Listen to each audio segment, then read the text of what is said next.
Up first this week is Orphan, which is a strong contender for worst movie of the year. I don't think it's going to take the crown, though. But it stars Isabel Fuhrman as Esther, and she's a Russian girl who had been orphaned and somehow ended up in an orphanage in the United States. And her would-be adoptive parents, played by Peter Sarsgaard and Vera Farmiga, had lost a baby to stillbirth 3 years before. And even though Farmiga's character is still having very graphic nightmares about that, they believe they're ready to adopt, and perhaps they weren't. And to make matters worse, they get the worst kid in the orphanage. And she starts out as just a little bit different. She's, she has a sophisticated way of speaking. She paints with skill beyond her years, and she doesn't really hang out with the other kids. But they pick her anyway. And bad things start happening when Esther's around.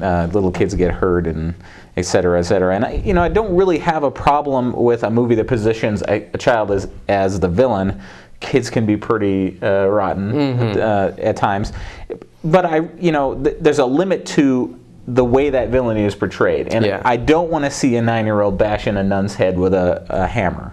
That's really distasteful to me. Plus, I'm not really buying a 9-year-old swinging a hammer, and killing people with it, and all of the other really vile things. There's a lot of things, and that's one of the things that I've noticed about horror movies anymore. And I don't know if you call it as a horror as much as a suspense, but directors have a way of taking something that would be frightening and terrifying and then just taking it over the top. The nightmare scene at the very beginning is a perfect example of it. It's just grotesque in the way it portrays this, and there's a lot of things like that happen.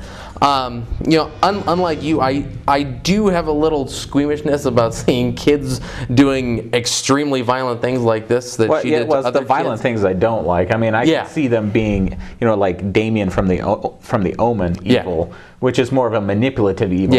And I don't really have a problem with that. Kids, and I agree with that. Kids can be kind of rotten. But the violence, and then certainly when she tries to seduce her adoptive father, there's a twist that mitigates some of this. But the fact of the matter is that while all of it's happening, it isn't mitigated, and it really, you're really confronted with a 9-year-old doing unspeakable things, and it's really just kind of distasteful, and it's done simply for a shock factor. The movie itself really is no different than any other suspense movie.